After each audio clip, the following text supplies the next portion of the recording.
Deux guerres qui laissent encore aujourd'hui des traces dans les cœurs et les mémoires. Il y avait vraiment cette volonté-là de la population canadienne de venir en aide à la Belgique. Depuis le moment où les Canadiens sont arrivés en 1915, il y a eu un grand moment pour eux, mais un moment dévastateur aussi. Ça a été la première attaque au gaz du 22 au 24 avril. Derrière les chiffres, il y a des êtres humains, il y a des hommes et il y a des femmes. Alors les chiffres sont astronomiques. Quand les Français qui ont reçu le gaz directement sur eux se sont mis à tousser, à se sauver, à mourir, les Canadiens se sont avancés pour colmater la brèche et pour repousser l'avance allemande. Qu'ils soient vétérans, historiens, ambassadeurs, enseignants, guides touristiques ou artistes, tous nos intervenants canadiens ou belges ont en commun leur intention et leur souci de perdurer la mémoire des victimes. Ils souhaitent qu'on se souvienne de la contribution du Canada durant les deux guerres mondiales.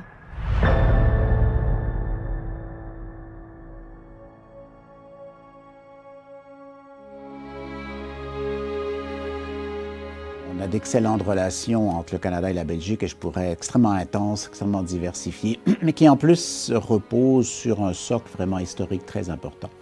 En Belgique, le Canada est encore vu comme le pays qui a libéré en fait la Belgique durant la Première Guerre mondiale et durant la Deuxième Guerre mondiale. Et on sent encore une espèce de dette de reconnaissance envers le rôle que le Canada a joué dans les deux occasions. Et c'est extrêmement émouvant. L'état d'esprit est bienveillant, est extrêmement bienveillant par rapport au Canada. Je veux dire, quand vous parlez du Canada, bon, bien sûr c'est un grand pays. Pour les francophones, ça a une dimension supérieure parce qu'effectivement, il y a aussi des francophones au Canada, mais on a cette dimension bienveillante aussi de gens qui sont venus du Canada pour être chez nous aussi à la Première Guerre et à la Deuxième Guerre mondiale. Et ça, je crois que dans la mémoire collective, c'est quelque chose qui ne s'oublie pas, qui reste.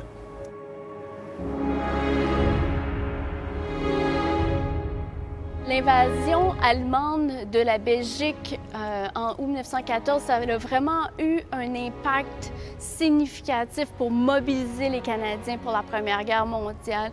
Donc autant pour recruter des soldats que pour ramasser des sous, des vivres, des vêtements qui vont être envoyés à ceux qu'on appelle les victimes de la guerre. Donc, il y avait vraiment cette volonté-là de la population canadienne de venir en aide à la Belgique.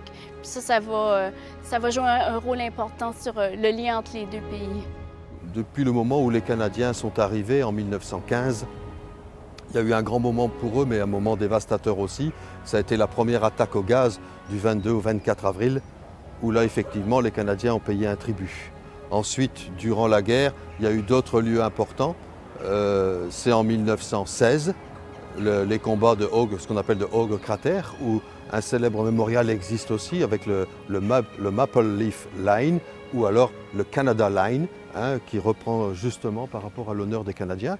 Et ensuite, bien sûr, d'autres combats, puisque les régiments canadiens ont participé à différentes épreuves dans tous ces combats de la Première Guerre mondiale, et pour se finaliser effectivement avec la bataille de Passchendaele.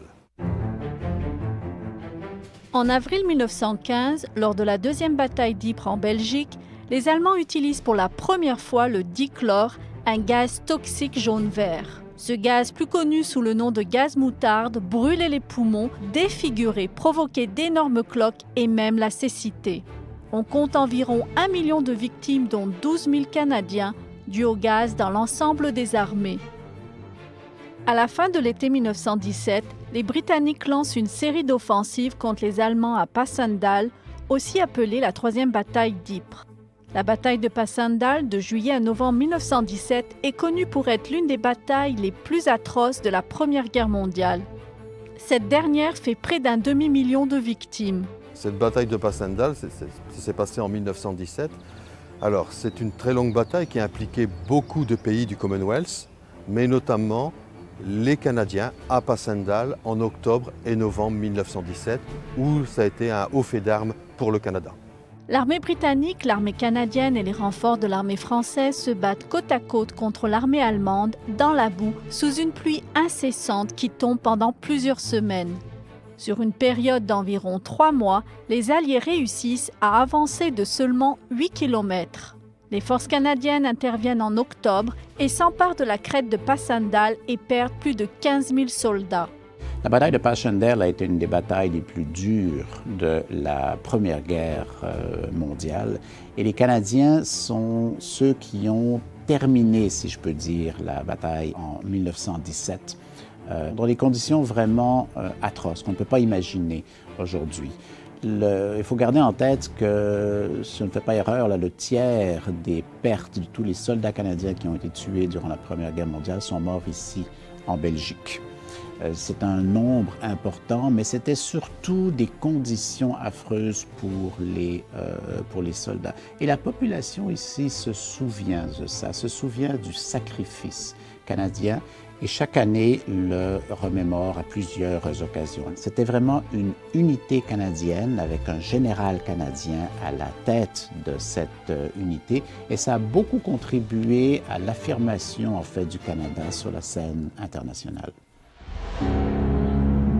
Durant la Grande Guerre, au total, 72 pays se retrouvent impliqués dans ce premier conflit à l'échelle mondiale.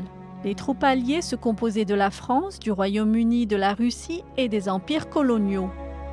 En plus de l'aide des troupes canadiennes, plusieurs autres régiments se joignent à la Triple Entente, dont la Belgique, le Japon, l'Italie, la Roumanie et les États-Unis. Alors l'impact des soldats canadiens à la Première Guerre mondiale, elle est liée au même titre que les soldats britanniques, les soldats néo-zélandais, australiens. Ça veut dire qu'il y avait une sorte de turnover de tous ces régiments au niveau du headquarter du grand état-major général. Effectivement, à un certain moment, on avait des régiments canadiens qui arrivaient dans notre région. Après, ils repartaient ou ils quittaient ces lieux pour prendre un autre lieu. Ils étaient remplacés par d'autres régiments britanniques ou d'autres nationalités, des pays du Commonwealth. Donc, les Canadiens sont reconnus effectivement comme une nation qui a vraiment combattu sur le front des Flandres, au même titre que les Britanniques, que les Australiens, Néo-Zélandais, je veux dire principalement. À la Première Guerre, vous avez des régiments canadiens qui sont ici présents, souvent dans des lieux où on a évacué la population. À la Deuxième Guerre mondiale, c'est différent. Ce sont des Canadiens qui sont arrivés avec le débarquement de Normandie, donc pour libérer d'abord les territoires français et libérer ensuite des territoires belges et notamment des régiments canadiens qui libéraient des zones près des côtes, près de la mer. L'approche est tout à fait différente. Vous avez une population qui était sous le joug nazi et allemand, donc du fait de l'occupation, qui voit arriver des libérateurs. Vous avez automatiquement joie, libération, je veux dire, c'était fantastique pour ces gens de l'époque qui voient arriver leurs libérateurs. Donc effectivement, l'approche est un peu différente.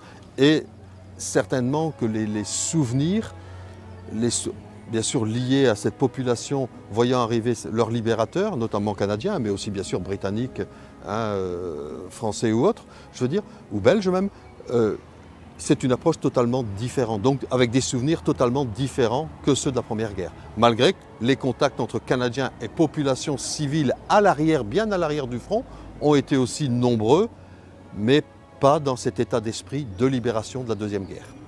Les Canadiens, que ce soit au niveau de la Première Guerre ou de la Deuxième Guerre mondiale, il y a une perception pour la population qui est égale comme une grande nation.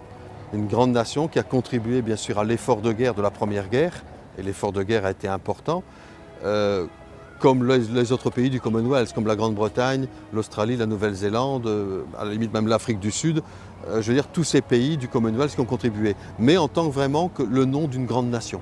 Ça veut dire, quand on cite le Canada, effectivement, pour la population en Belgique, ça évoque déjà quelque chose. Ça évoque effectivement soit les soldats qui ont combattu la Première Guerre, soit aussi les soldats qui ont libéré la Belgique. Ce sont les Canadiens, entre autres, avec les Américains, qui ont libéré nos villes. Donc c'est pour ça qu'il y a cette très grande reconnaissance. Quand vous allez aussi visiter nos cimetières, nos gigantesques cimetières, là vous voyez beaucoup de tombes de soldats canadiens qui ont sacrifié leur vie pour notre liberté. Et ça c'est quelque chose qu'on ne veut jamais oublier. C'est pour ça que aussi donc maintenant se termine, en 2018, cet hommage que nous avons rendu à la Première Guerre mondiale, 14-18, donc 1914-1918, donc 2014-2018.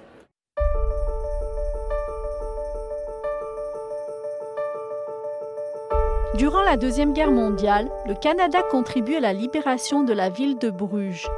En souvenir des héros canadiens, plusieurs monuments sont alors érigés.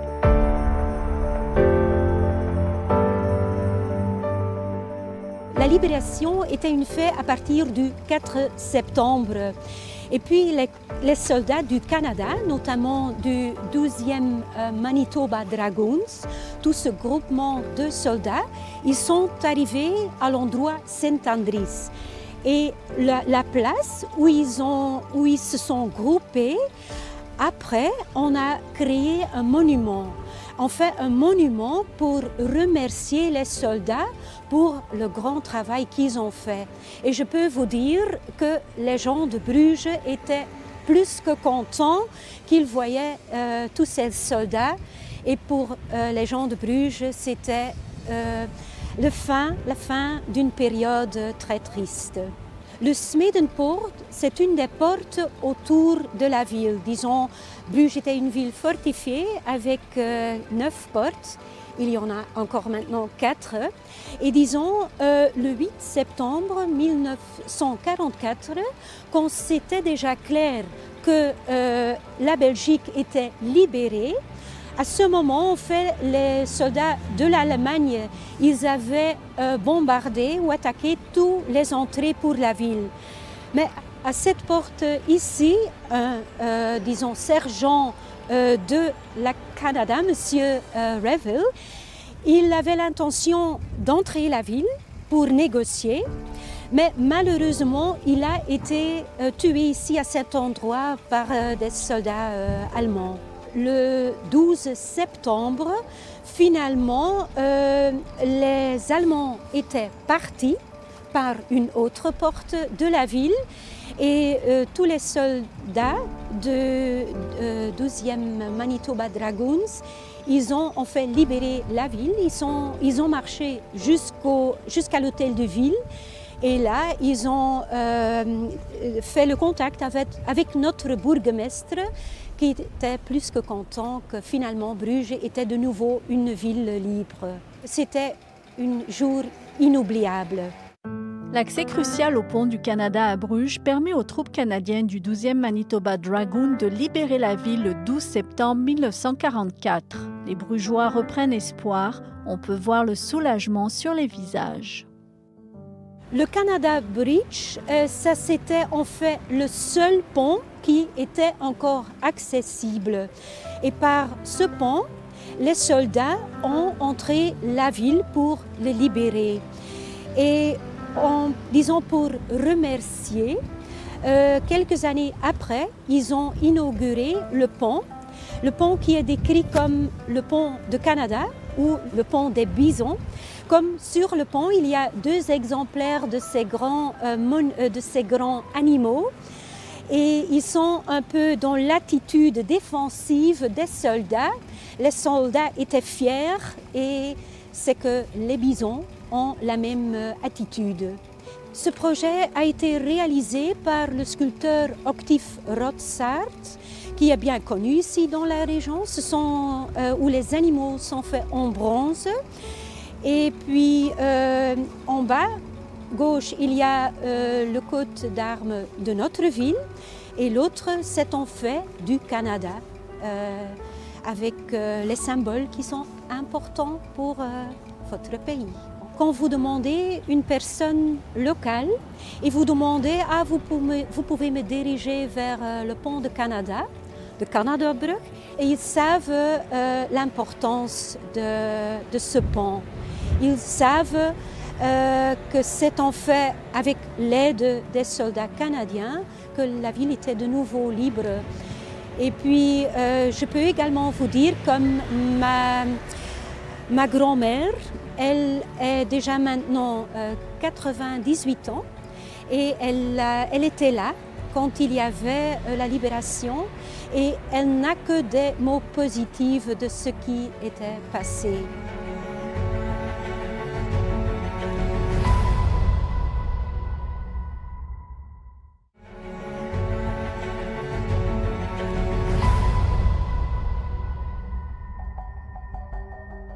Les Canadiens participent à plusieurs batailles clés qui contribuent à l'identité nationale.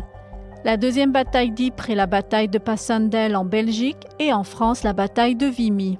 Les batailles clés auxquelles les Canadiens ont participé en Belgique, il y a bien entendu la deuxième bataille d'Ypres, qui représente le premier grand engagement du corps canadien pendant la Première Guerre mondiale.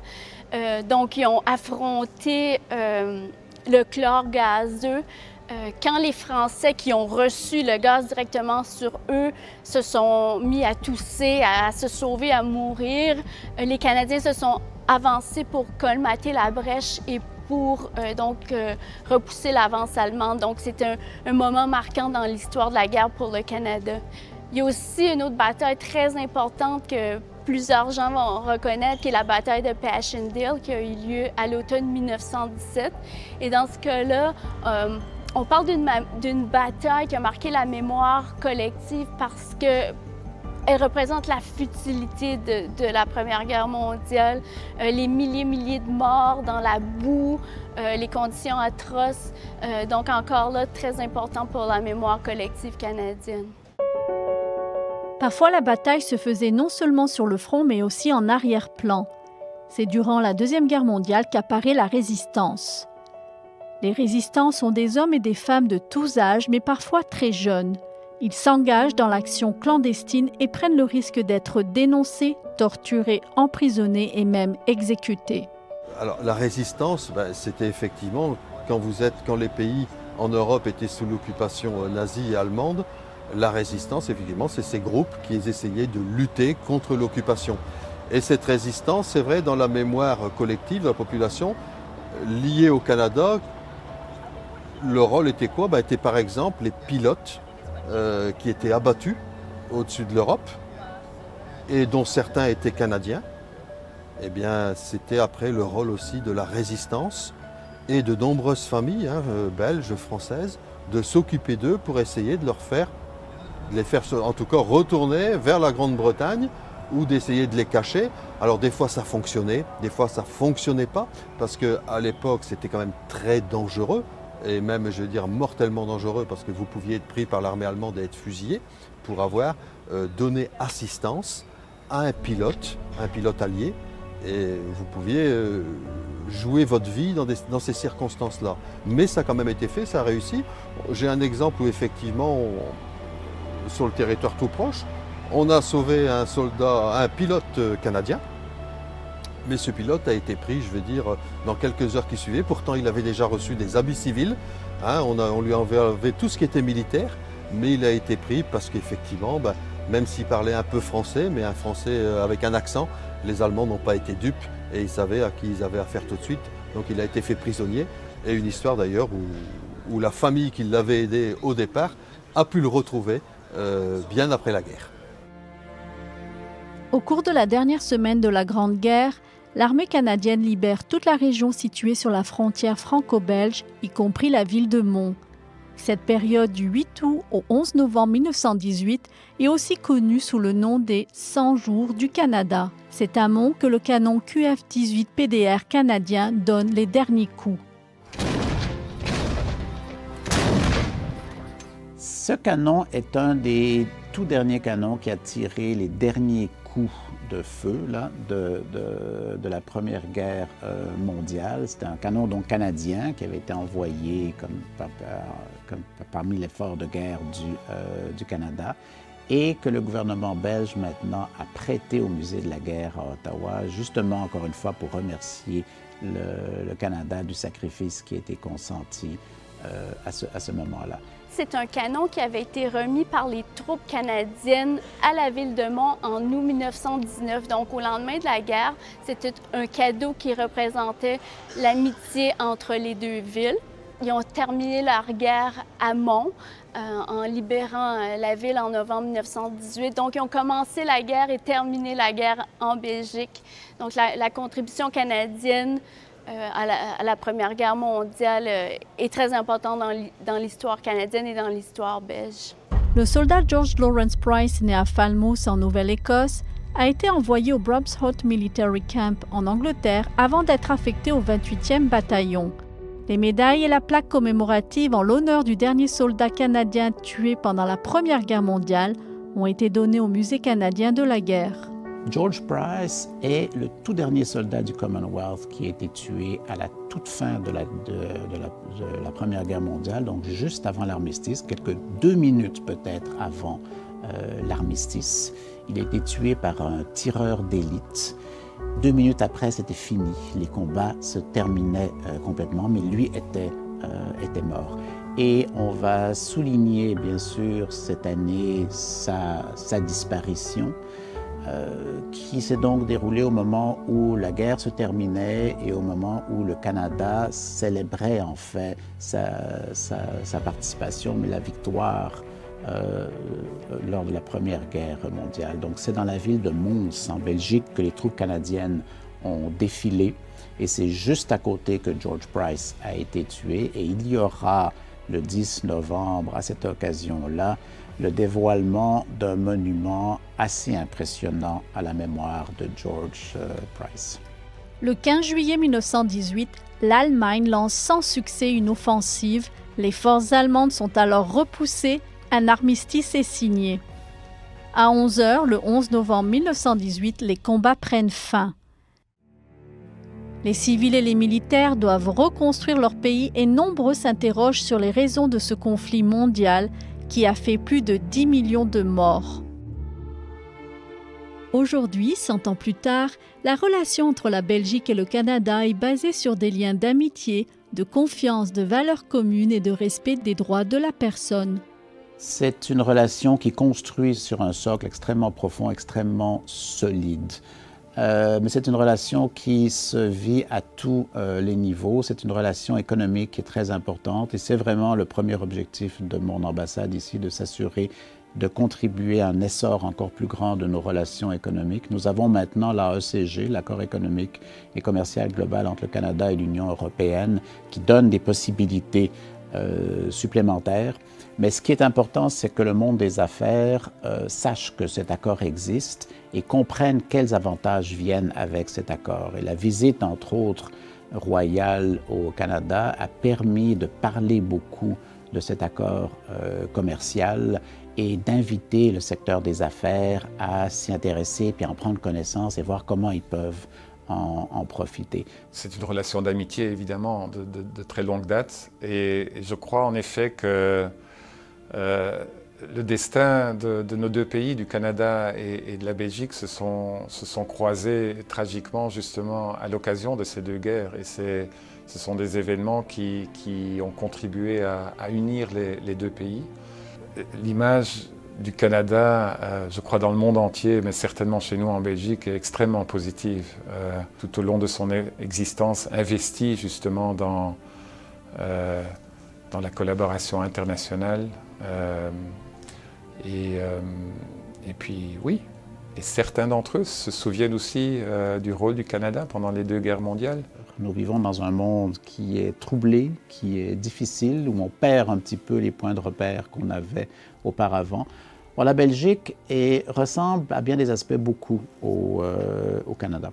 Et entre autres, nous avons des valeurs qui sont extrêmement similaires. Je pense surtout en termes d'attention donnée à la démocratie, aux droits de la personne, aux questions d'égalité des genres, par exemple, extrêmement importantes aussi ici. Le respect de l'individu, c'est de voir quelles sont les occasions toujours que nous pouvons utiliser pour faire avancer cet agenda de valeurs, sur quel point on peut travailler ensemble le plus efficacement possible.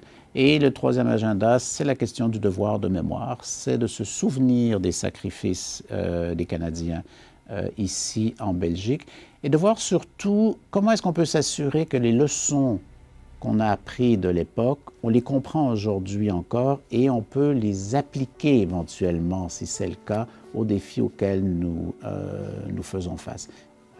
Il faut s'en souvenir, mais comme nous n'aurons plus bientôt ces moments, là, le 100e anniversaire par exemple de la fin de la Première Guerre mondiale, l'année prochaine le 75e anniversaire de la fin de la Deuxième Guerre mondiale, comment allons-nous nous assurer d'abord de continuer à rendre hommage à tous ces individus qui ont sacrifié, qui ont donné leur vie pour notre liberté aujourd'hui et pour comprendre encore, se souvenir des leçons du passé. La leçon que nous devons tirer de ces deux guerres mondiales, il faut à tout prix éviter de se retrouver dans une situation similaire qui a précédé à ces deux guerres, dans une ambiance similaire où les discours étaient des discours de nationalisme, de patriotisme, disons, trop poussés. Et ce sont des discours qui, hélas, sont en train de revenir. On entend des critiques ou même des rejets de la globalisation, de la collaboration multilatérale. Et c'est assez inquiétant. Et donc pour cela, il est important de se mémoriser ce qui s'est passé le siècle passé. Et de là toute l'importance de ce devoir de mémoire autour des deux guerres mondiales. Quand j'ai visité la Belgique, j'ai été impressionnée de voir comment c'est encore tellement important pour les gens aujourd'hui de reconnaître le sacrifice des soldats canadiens et des soldats alliés de la Première Guerre mondiale. On le voit chaque soir dans la cérémonie du Last Post. Les gens prennent le temps de s'arrêter chaque soir. La circulation s'arrête et ils reconnaissent donc la contribution des Alliés pour libérer leur ville. Le souhait de nos intervenants canadiens ou belges, qu'ils soient vétérans, historiens, ambassadeurs, enseignants, guides touristiques ou artistes, est de rassembler les populations autour de la mémoire afin de rappeler ce que nos ancêtres ont vécu au prix de la paix et de la liberté. Les commémorations aspirent à un but pédagogique et éducatif auprès des futures générations, afin que jamais les erreurs du passé ne soient répétées.